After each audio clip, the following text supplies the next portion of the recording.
Shalom, selamat malam. Kita kembali berjumpa dalam doa dan renungan malam bersama. Karena itu mari kita siapkan hati kita untuk berdoa dan mendengarkan firman Tuhan. Mari berdoa. Terima kasih Tuhan, kasih setiamu terus kami nikmati dalam sepanjang hari telah berlalu.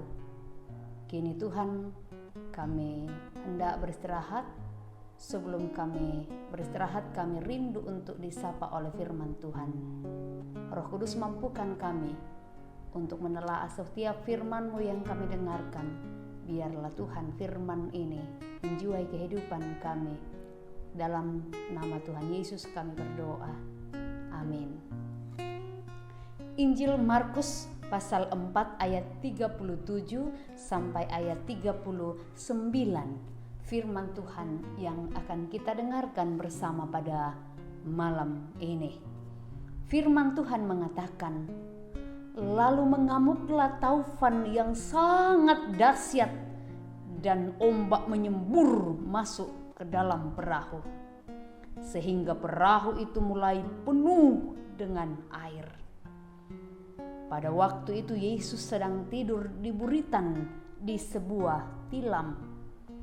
Maka murid-muridnya membangunkan dia dan berkata kepadanya, "Guru, engkau tidak peduli kalau kita binasa?" Ia pun bangun, menghardik angin itu dan berkata kepada danau itu, "Diam, tenanglah."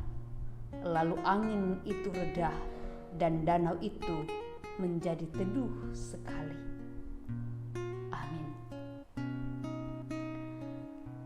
Saudara yang kekasih dalam Tuhan,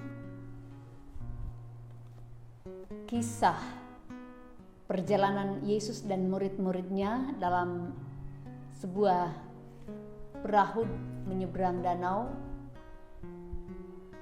Sewaktu badai mulai datang dan dikatakan bahwa perahu itu mulai banjir, penuh air. Saya bisa membayangkan apa yang dirasakan oleh murid-murid Yesus ketika itu. Tentu kita bisa membayangkan bagaimana kepanikan mereka, ketakutan mereka, kekhawatiran mereka yang terjadi, yang mereka alami sewaktu gelombang dan badai menghantam perahu mereka. Dalam kisah ini dikatakan Yesus sedang tidur di sebuah tilam di buritan, dalam buritan perahu. Buritan itu adalah bagian belakang dari sebuah perahu atau kapal. Nah, kita bisa membayangkan Yesus ini tidur di buritan, di bagian belakang dari sebuah perahu. Seandainya badai itu, gelombang itu menghantam dari belakang, yang pertama kena adalah Yesus. Tetapi saudara, ketika itu Yesus sedang tidur di buritan, tetapi yang terjadi adalah ketika mulai banjir, murid Yesus kemudian membangunkan Yesus yang sedang tidur ketika itu. Dan apa yang terjadi bahwa Yesus bangun dan menghardik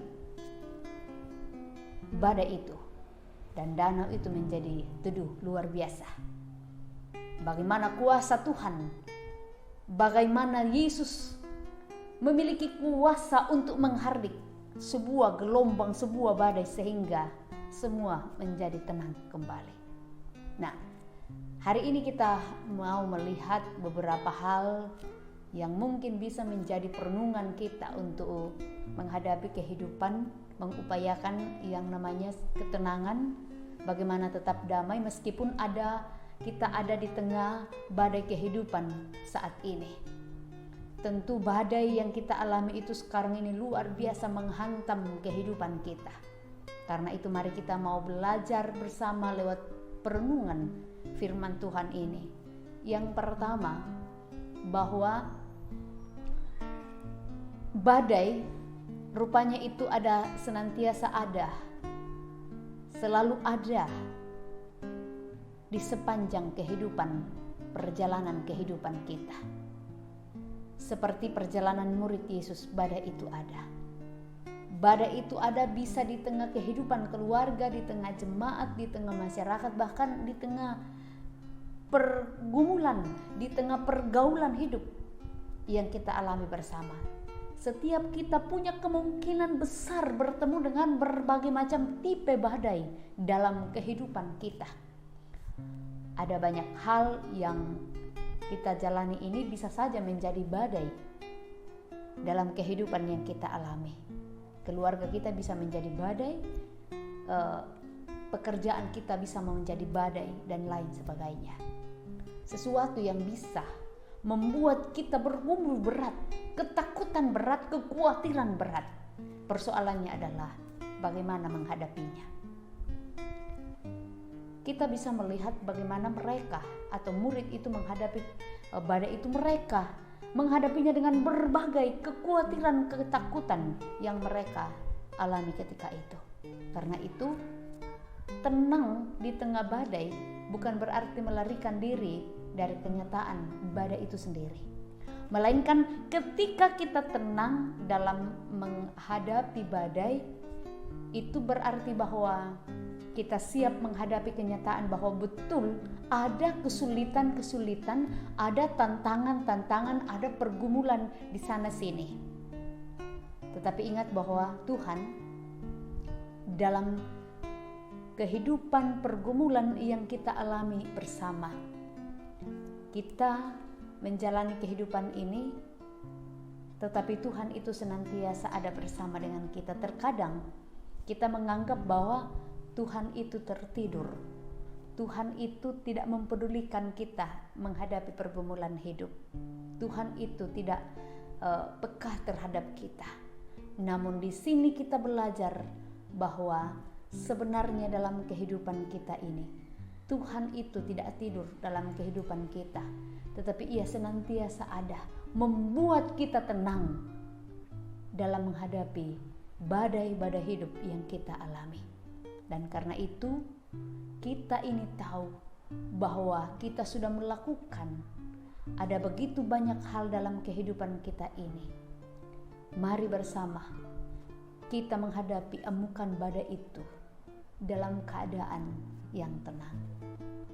Yang kedua, bahwa saat berada di tengah badai adalah sesuatu yang terbaik bagi kita untuk merasakan bahwa sekalipun mengamuk badai yang kita alami, namun kuasa dan penyertaan Tuhan itu senantiasa nyata dalam kehidupan kita.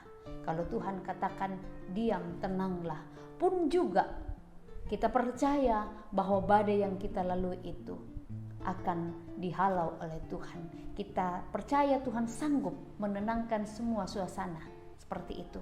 Kita akan tenang dalam menghadapi badai itu kalau kita tahu bahwa meskipun kita melewati badai yang dahsyat sekalipun, Tuhan selalu ada dan menyertai kita dan memberikan kepada kita kekuatan yang cukup untuk melewati dan mengalahkan setiap badai yang kita hadapi bersama-sama. Karena itu, yakinkan dirimu bahwa sekalipun badai terberat kita alami, tetapi Tuhan ada bersama kita. Amin. Mari bersama-sama kita berdoa. Tuhan, kami percaya bahwa sepanjang perjalanan kehidupan kami tidak akan pernah luput dari pergumulan hidup, badai hidup yang senantiasa mengincar kehidupan kami. Dan kami pun percaya Tuhan bahwa ketika badai itu datang, Tuhan senantiasa ada berjalan bersama kami. Karena itu Tuhan, yakinkan kami terus dalam kehidupan ini bahwa Engkau sanggup menghalau badai karena Engkau punya kuasa dalam setiap kehidupan kami. Demikian Tuhan, kami mengaminkan bahwa Engkau sungguh punya kasih, sungguh menenangkan kami ketika kami terus bergumul dalam berbagai kehidupan seperti yang kami alami beberapa waktu lamanya sampai saat ini kami bergumul karena mewabahnya virus corona. Kami berdoa Tuhan kuatkan kami semua, seluruh jemaat-Mu di Jemaat Dadi, biarlah mereka senantiasa tetap tenang menjalani kehidupan, tetap berharap dan merasakan kehadiran dan kuasa Tuhan. Kami doakan jemaat-Mu yang sakit, Tuhan kiranya senantiasa bersama-sama dengan mereka. Kami doakan malam ini Tuhan orang tua kami, Bapak Martin Rantai Tondok di Bantabantaeng. Kiranya Tuhan bersama dengan orang tua kami ini, biarlah mereka bersama seluruh keluarga terus merasakan kasih dan jamahan Tuhan, dan mereka kuat kembali selepas melalui sebuah proses yang dilalui di rumah sakit. Kami juga berdoa, mendoakan keluarga Opa Martin Tombi yang pada hari ini telah menguburkan orang tua kami Oma Marta Tombi. Biarlah Tuhan Engkau kuatkan mereka. Biarlah hari-hari yang akan mereka alami tanpa kehadiran seorang istri, tanpa kehadiran seorang ibu, mereka akan tetap kuat menjalani kehidupan mereka, dan mereka juga akan mengaminkan bahwa kehadiran Tuhan dalam kehidupan mereka senantiasa dirasakan di tengah pergumulan yang berat yang mereka alami. Juga Tuhan, setiap jemaat-Mu yang saat ini bergumul di tengah pekerjaan mereka, terlebih bagi para perawat, dokter yang berada di garda terdepan untuk melawan virus corona, kami percaya Tuhan Engkau kuatkan mereka, beri semangat mereka.